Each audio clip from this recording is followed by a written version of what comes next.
आणि आपल्या माध्यमातून मी शिवसेनेची भूमिका, शिवसेनेची मतं ही जनतेपर्यंत पोहोचवत असतो. आणि मला खात्री आहे की आपण सुद्धा सर्व माध्यम निपक्षपातीपणाने ही जी काही थोडीशी, मी काही लगेच विरोधी मतं नाही म्हणत, पण जनतेच्या हिताची जी आमची पण काही मतं आहेत ती तुम्ही महाराष्ट्राच्या आणि देशाच्या कानाकोपऱ्यात पोहोचवत असाल.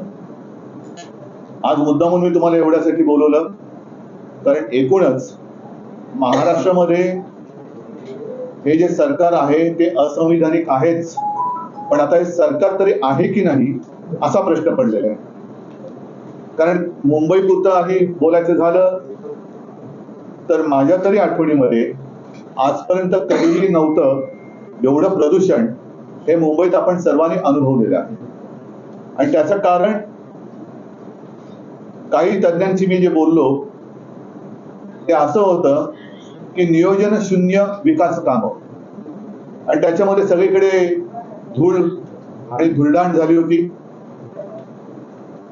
ते प्रदूषण बघितल्यानंतर आपल्या असंविधानिक मुख्यमंत्री आणि सरकारने असं जाहीर केलं होतं की मुंबईचे रस्ते आम्ही धुवू आणि कृत्रिम पाऊस पाडू. यांच्याकडचं सगळंच कृत्रिमच आहे, पण तो कृत्रिम पाऊस सुद्धा त्यांना पाडता आला नाही. सुदैवाने, मी मुंबई पुरतं बोलतोय सुदैवाने, की पाऊस पडला आणि हे प्रदूषण थोडस ओसरलं असावं असं वाटतं. मात्र त्याच वेळेला मुंबई व्यतिरिक्त संपूर्ण महाराष्ट्रामध्ये बऱ्याचशा भागामध्ये या अवकाळी पावसाने आणि गारपिटीने शेतकऱ्यांचं प्रचंड नुकसान झालेलं आहे. माझ्या प्राथमिक माहितीप्रमाणे उत्तर महाराष्ट्र, विदर्भ, मराठवाडा या भागामध्ये जवळपास 1 लाख हेक्टर शेतीचं नुकसान झालेलं आहे. उत्तर महाराष्ट्रामध्ये तर गारपिटीने संपूर्ण द्राक्षाच्या बागा आणि कांद्याचं जे काही पीक होतं, यावेळेला खरीपाची लागवड कांद्याची थोडी उशिरा सुरू झाली होती सप्टेंबरमध्ये. म्हणजे डिसेंबरला हा कांदा काढणीला आला असता, तो पण गेला. एक तर गेल्या मोसमामध्ये केंद्राच्या नाठाळ किंवा नाकर्ते विचित्र धोरणामुळे कांदा शेतकरी रडकुंडीला आला होता. आता कांदाच गेला, त्याच्यामुळे करणार काय? बरं, हे सगळं बघितल्यानंतर मी सुद्धा 2.5 वर्ष मुख्यमंत्री होतो आणि काही गोष्टी मुख्यमंत्र्यांना बसल्या जायची गरज नसते. आज जे मुख्यमंत्री जे आहेत असंविधानिक, ते स्वतःचं घर सोडून इतरांची घरं धुंदळतायत. म्हणजे आज सुद्धा मुख्यमंत्री कुठे आहेत असं जर विचारलं तर माझ्या माहितीप्रमाणे ते तेलंगणाला गेले. तेलंगणाला जाऊन काय प्रचार करणार, कुठल्या भाषेत बोलणार, काय ते सुरत, गुवाहाटी, गोवा कसं त्यांचं हे चोरटेपणाचा सगळा जो काय प्रवास आहे तो तिथल्या लोकांना सांगणार आहेत का? स्वतःचं घर न सांभाळता दुसऱ्याच्या घरामध्ये डोकावणारे हे बुरटे हे राज्याला न्याय देऊ शकत नाहीये. एक तर राज्य असंच पडलेलं आहे माऱ्यावरती. एक सुद्धा एक फुल 2 हाफ, दुसरे 2 हाफ कुठे काहीच कल्पना नाहीये. कारण मधल्या काळामध्ये सुद्धा दुसरे हाफ होते ते छत्तीसगडला का मध्य प्रदेशला प्रचाराला गेले होते.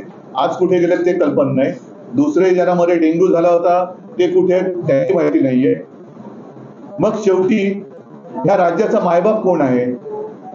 विशेष म्हणजे मी जे मागाशी सांगत होतो की काही गोष्टी या मुख्यमंत्र्यांना माहिती मिळत असते. ती माहिती अशी आहे की साधारणतः गेल्या काही दिवसांपूर्वीच आपल्या हवामान खात्याने एक इशारा दिला होता की या काळामध्ये अवकाळी पाऊस होऊ शकतो, गारपीट होऊ शकते. काय केलं मंत्रिमंडळाने, काय केलं मुख्यमंत्र्यांनी? आपल्या कृषी मंत्र्यांनी असं मध्ये जाहीर केलं होतं, धनंजय मुंडे, की दिवाळीपूर्वी पीक विमा योजनेची अग्रिम रक्कम ही शेतकऱ्याच्या खात्यात गेली नाही तर मी दिवाळी साजरी करणार नाही. मला तर काय ते नंतर दिसले नाही. दिवाळीमध्ये फटाक्यांचा आवाज ऐकू आला, पण मुंडेंचा आवाज कुठे ऐकू नाही आला. त्यांनी कुठे फटाके वाजवले मला काही त्याची माहिती नाहीये. पण शेतकऱ्यांना पीक विमा योजनेची अग्रिम का होईना रक्कम मिळाली का? त्यांच्या खात्यात जमा झाली का? मिळाली असेल तर किती मिळाली, किती जणांना मिळाली? आणि जी काही माहिती आहे ते काही जणांची तर थट्टा झालेली आहे. 20-20 रुपयाचे चेक सुद्धा मिळालेले आहेत. मग कारभार कुठे?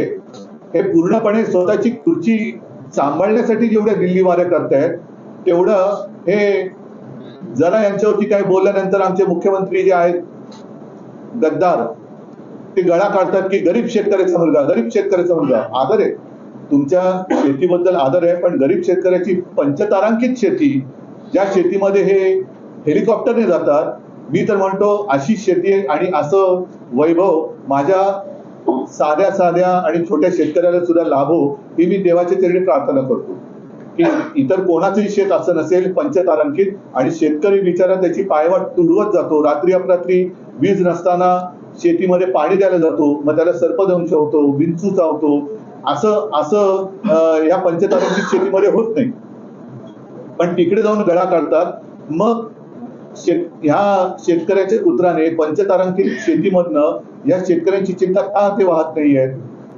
आणि हे जे रेवडीबाज आहेत भाजपवाले, इतर राज्यांमध्ये निवडणुका असताना रेवडी उडवत आहेत. आम्ही तुम्हाला आम्ही ते इलेक्शन कमिशन कडे विचारणा केली, त्याचं उत्तर यायचं आहे की रामलल्लाचं दर्शन, ह्याचं दर्शन, त्याचं दर्शन. अहो, तुमचं दर्शन शेतकऱ्याला कधी देणार? तुम्ही जे काय तिथे रेवड्या उडवत आहेत, 400 रुपयात गॅस सिलेंडर, इतक्या रुपयात हे देणार, तितक्या रुपयात ते देणार. पण महाराष्ट्राने काय तुमचं पाप केलेलं आहे? महाराष्ट्रामध्ये निवडणुका आल्यानंतर तुमच्या तिजोरीची दारं उघडल्यासारखी दाखवणार, पण तोपर्यंत माझ्या महाराष्ट्रातल्या शेतकऱ्याचं आणि एकूण महाराष्ट्राचं जे काय संपूर्ण वाट लागणार आहे त्याची जबाबदारी तुम्ही घेणार आहात की नाही? आणि मध्ये मला खरंच एक प्रश्न मला पण पडला, मला वाटतं त्या प्रियांकानी विचारला की आपले प्रधानमंत्री क्रिकेटच्या फायनलला जातात पण मणिपूरमध्ये जात नाही. मग तोच प्रश्न माझा असा आहे की आमचे मुख्यमंत्री आहेत, पंतप्रधान आहेत, गृहमंत्री आहेत, त्यांना सगळ्यांना बाकीच्यांवरती दमदाट्या करायला वेळ आहे, इतर राज्यात प्रचार करायला वेळ आहे, इतर राज्यात रेवडी उडवायला वेळ आहे, माझ्या महाराष्ट्रातल्या शेतकऱ्याच्या पाठीवरती हात फिरवायला ते कधी येणार? हा एक प्रश्न आहे. कारण ही आता जी प्राथमिक माहिती मी तुम्हाला दिलेली आहे, साधारणतः 6च्या आसपास काहीतरी जीव गमावले गेलेले आहेत आणि 100च्या आसपास जनावरांची प्राणहानी झालेली आहे. यांचं काय करणार? आणि सगळ्यात महत्वाचा विषय की मुख्यमंत्री स्वतःचं घर सोडून घरोदारी फिरतायत. सरकार आपल्या दारी, यार पण कोणाच्या दारी जाताय तुम्ही? तिकडे दुसऱ्या राज्यात जाताय, त्या राज्याला काय मुख्यमंत्री नाही? स्वतः पंतप्रधान तिकडे विश्वगुरु आल्यानंतर हे तिकडे जाऊन काय आणखीन दिवे लावणार आहे? तुम्ही स्वतःचं राज्य, स्वतःचं घर का नाही सांभाळत? या शेतकऱ्यांना तुम्ही कधी मदत देणार आहात? आणि भाजपला सुद्धा माझा प्रश्न आहे की तुम्ही इतर राज्यांमध्ये जे काय सगळं मुक्तपणाने थापा मारतायत, त्या थापा आता आवरा. आणि महाराष्ट्रामध्ये आज निवडणूक नाहीये, पण निवडणुकीची आम्ही वाट बघतो आहोत, संपूर्ण महाराष्ट्रात वाट बघतोय. तेव्हा मात्र तुमचं जे काय हे कुभांड आहे, हे कुभांड फोडल्याशिवाय महाराष्ट्र राहणार नाही. तुम्ही लवकरात लवकर तुमचं ट्रिपल इंजिन असेल, आणखी किती इंजिन लावायची ती तुमची तुम्ही बघा, पण त्या इंजिनातून थापांचे धूर न सोडता भरघोस मदत आजच्या घडीला जी गरज आहे ती माझ्या राज्यातल्या शेतकऱ्याला करा. आणि ताबडतोबीने मी तर म्हणे आजच्या आज कॅबिनेटची बैठक घेऊन या सगळ्या परिस्थितीचा आढावा घेऊन ताबडतोब तुम्ही मदतीची नुसती घोषणा नाही तर मदत करायला जाहीर करा, मदत करायला सुरुवात करा. मधल्या काळामध्ये आपल्याला सर्वांना कल्पना आहे की पीक विमा ज्या काही देणाऱ्या कंपन्या आहेत त्या कंपन्यांवरती शिवसेनेने आंदोलन केलं. जर काही परिस्थिती सुधारली नाही तर मी तमाम शिवसैनिकांना सांगतो आणि शेतकऱ्यांना सुद्धा आवाहन करतोय, मी आपल्याला भेटीला येईनच. हे तर आता काय झालेलं आहे की थोडीशी नेहमी घडणारी घटना आहे की असं दुष्काळ, एकतर महाराष्ट्रामध्ये दुष्काळ आहे, त्याच्यात अवकाळी आहे. आम्ही मध्ये गेलो होतो दुष्काळग्रस्तांची त्यांना एक दिलासा देण्यासाठी. आम्ही जातो, दिलासा देतो, विधान भवनामध्ये विधानसभेच्या विधिमंडळामध्ये प्रश्न मांडतो, मोर्चे काढतो, पण सरकार ढिम्म राहतं. आता हे सरकार बदलण्याची वेळ आलेली आहे. मी सर्व शिवसैनिकांना सांगतो की जिथे जिथे शेतकऱ्यांचं शेतीचं नुकसान झालेलं आहे त्यांच्या बांधावरती जा, त्यांना दिलासा द्या आणि त्यांच्यासह तिथल्या जिल्हाधिकारी कार्यालयावरती जाऊन जिल्हाधिकाऱ्यांना जा विचारा की तुमच्याकडे नक्की सूचना आल्या तरी काय, पंचनामे जे पूर्वीचे राहिलेत आताचे पंचनामे कधी करणार? कारण आजच एक बातमी आले, कृषी मंत्र्यांनी आपले जाहीर केले की आम्ही वस्तुनिष्ठ, आता कोणती वस्तू आणि पहिली निष्ठा कोणाची तुमची ते सांगा. ज्याची निष्ठाच कोणावर नाही तो वस्तुनिष्ठ माहिती घेऊन काय जाहीर करणार? त्याच्यामुळे या शेतकऱ्यावरती मी दया दाखवा असं म्हणतोय, करुणा दाखवा असं म्हणत नाही, दया दाखवा आणि लवकरात लवकर शेतकऱ्यांना मदत मिळवून द्या. सर, तुम्ही देखील जाणार आहे का बांधावर शेतकऱ्याच्या? बघा, मी जाणं हा भाग आलाच, तेच मी तुम्हाला सांगतो की आता ओघाने आलंच. आम्ही जातो, शेतकऱ्यांना, शेतकरी बिचारे घाय मोकलून रडतात. पण काल सुद्धा एक मंत्री गेले असताना शेतकऱ्यांनी त्यांना विचारलं की तुम्ही काय मदत करणार असाल तर या, फुकटच्या गोष्टी करायच्या असेल तर निघून जा. तर निघून जा. ही जबाबदारी सरकारची आहे. आम्ही तर जाऊच, पण पहिले सरकार म्हणून जर अस्तित्वात आहे की नाही ह्याचा कुठेतरी सोक्षमोक्ष लागला पाहिजे. कारण हे आपलं घरदार वाऱ्यावरती सोडून दुसऱ्यांच्या घरामध्ये जर प्रचाराला जात असतील तर मग हे उपयोग काय? या मुख्यमंत्र्याचा आणि उपमुख्यमंत्र्याचा उपयोग काय राज्याला? घर सोडून दुसऱ्याची घरं तुम्ही म्हणजे त्यांची पण बरबादीच करत जातात थापा मारून. आज बघितलं तर मला वाटतं कुठे तेलंगणात गेले फक्त त्या महाराष्ट्र उघडा पडलाय, महाराष्ट्राच्या वरती गारपीट झालेली आहे, मृत्युमुखी पायी पडलेत, शेतकऱ्यांची वाताहत झालेली आहे, घरदार उद्ध्वस्त झालेत आणि तुम्ही प्रचाराला तिकडे जातात, लाज नाही वाटत? मग मी हे बोलल्यानंतर स्वतःच्या पंचतारांकित शेतीमधून पुन्हा हे सांगणार की गरीब शेतकऱ्याचा मुलगा मुख्यमंत्री झाला. 2 दिवसात 16 ते 17 जिल्ह्यांमध्ये जे आहे गारपीट आणि अवकाळी पावसाचं नुकसान झालंय आणि त्यावरती शासन लक्ष देऊन असं धनंजय मुंडे कृषी म्हणजे काय करते नेमकं काय? आधी तुम्ही लक्ष ठेवून आहात. पहिलं तुम्ही जी घोषणा केली होती गेल्या 1-1.5 वर्षामध्ये जेवढी जेवढ्या नैसर्गिक आपत्त्या आल्या त्याच्यात खरोखर किती मदत केली? साधी गोष्ट आहे, आमचं सरकार यांनी गद्दारी करून पाडण्याच्या आधी जो आमचा अर्थसंकल्प जाहीर झाला होता त्यावेळेला जी कर्जमुक्ती आम्ही केली होती त्यातली एक शेवटची गोष्ट राहिली होती, कारण कोरोनाच्या संकटात अर्थव्यवस्था डगमगली होती. पण त्याही काळात याच शेतकऱ्यांनी आपली अर्थव्यवस्था तारून धरली होती आणि 50,000 रुपये एक प्रोत्साहनपर राशी नियमित कर्ज परतफेड करणाऱ्याला आम्ही जाहीर केली होती, द्यायला सुरुवात झाली होती. तिचं आता पुढे काय झालं ती सुद्धा देत आहे की नाही? दुष्काळग्रस्त भागामध्ये तुमचे पंचनामे झालेत की नाही? झाले तर मदत किती दिली? पीक विमा योजनेचे किती पैसे दिले गेले? आता अवकाळीचे पैसे तुम्ही कधी देणार? लक्ष ठेवणार, ते लक्ष ठेवेपर्यंत तुमची जायची वेळ आली. आता या 1-2 महिन्यामध्ये सुप्रीम कोर्टाचा निकाल लागल्यानंतर लोकशाही आणि संविधानाप्रमाणे निकाल लागेल आणि तो लागला तर यांचे हेच जातील. मग हे कुठे त्यांच्यावर हे कोणाच्या लक्षात पण येणार नाही कुठे. उद्धव जी, 6 लोगों की मौत हुई है, 100 जानवरों की अब तक मौत हुई बेमौसम बरसात से। मुख्यमंत्री तेलंगाना प्रचार में व्यस्त है, शिवसेना की मैंने यही कहा ना कि अपना खुद का घर जो संभाल नहीं सकते वो दूसरों का घर क्या संभालेंगे? आज अपना घर मतलब महाराष्ट्र, मेरा महाराष्ट्र, अपना महाराष्ट्र, वो संभालने की जरूरत है.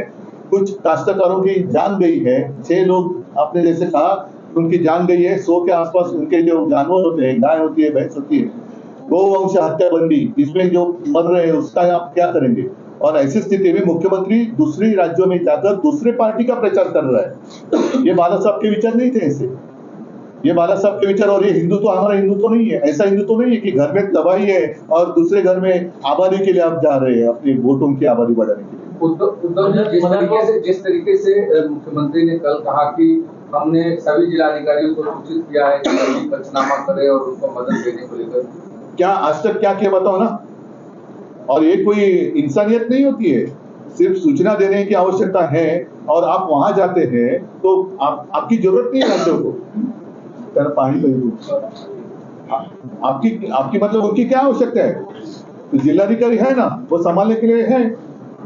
तो इन्हीं लोगों ने कोरोना के समय में काम किया था ना, तो वही संभालेंगे राज्य. किसानों का पूरा मुद्दा छोड़कर इस समय जिस तरीके से महाराष्ट्र के भीतर जाति मैं इस विषय में नहीं जाना चाहता, इसके लिए ये बड़ा मुद्दा अलग है. लेकिन आज के दिन सभी जो काश्तकार है, जो सभी को अपना अनाज, अपना पसीना बहा के और खून पसीना एक कर पूरे देशवासियों को अनाज देते हैं, वो आज संकट में, उसके लिए आज सरकार मेरी जगह पर नहीं है. महाराष्ट्र में सरकार ही नहीं है, सब प्रचार में व्यस्त है. और ये मैं कह रहा हूँ कि दूसरे अन्य राज्यों में भाजपा के नेता प्रधानमंत्री से लेकर सभी रेवड़ी दे रहे हैं. तो महाराष्ट्र में ऐसा कौन सा गुनाह किया है, कौन सा पाप किया है कि महाराष्ट्र में आते ही नहीं?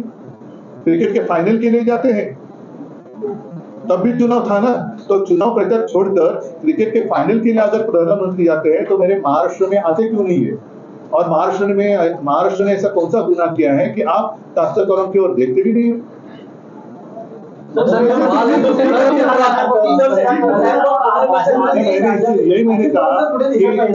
यही मैं कह रहा था कि हमारे केंद्रीय मंत्री जी ने कहा, गृह मंत्री जी ने कि कौन से मध्य प्रदेश में आप भाजपा का वोट दो तो आपको हम रामलला का दर्शन करेंगे. लेकिन भाई साहब, आप मंत्री हो, मेरे काश्तकार संकट में आपका दर्शन तो दे दो.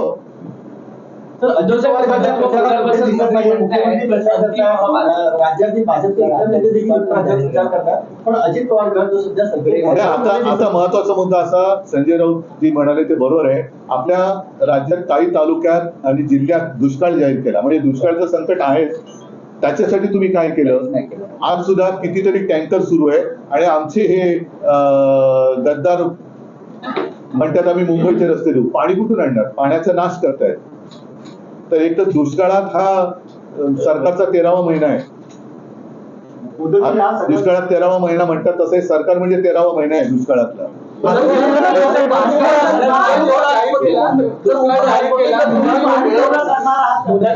पुनर्वसन मंत्री ठिकठिकाणी जाऊन पाहणी करतात आणि ते म्हणतात की नाही आता त्यांच्या बरोबर जे गद्दार गेले त्यांचं पुनर्वसन करायचं कसं, त्यांना कशी मदत करायची, हाच एक मोठा भाग झालेला आहे. ते जनतेची काय मदत आणि पुनर्वसन करणार. मात्र मागच्या वेळी जेव्हा दुष्काळ जाहीर केला त्यावेळी जे तालुके जाहीर केले होते त्या तालुक्यातले प्रतिनिधित्व करणारे आमदार किंवा मंत्री त्या बैठकीला नव्हते. मग आता कॅबिनेट जरी नाही, मला आता याच्या जास्त खोलात जायची गरज नाही. पुन्हा मी एकच मुद्दा सांगेन की आज माझ्या राज्यातला शेतकरी संकटात असताना, गारपीट अवकाळीच्या संकटात असताना जो माणूस स्वतःच्या घराची काळजी न करता बेपर्वाईने दुसऱ्या पक्षाच्या प्रचारासाठी दुसऱ्या राज्यात जातो, असा माणूस राज्याचा कारभार करायला नालायक आहे. आणि अशा माणसाने सत्तेवर राहण्याचा त्याला अधिकार नाहीये. मग ते कोणी असो, त्यांनी राज्याचा मी अमुक आहे हे बोलण्याचा त्याला अधिकार नाही. सर ये सवाल है कि उपराष्ट्रपति मुंबई में थे, उन्होंने मोदी को युग पुरुष कहा है. नहीं, उनकी नजर से वो ठीक रहेगा, बाकी जनता बहुत बड़ी है. चलो, धन्यवाद. या संदर्भात तुम्ही रस्त्यावर पुन्हा उतरणार असं नाही, ठीक आहे आता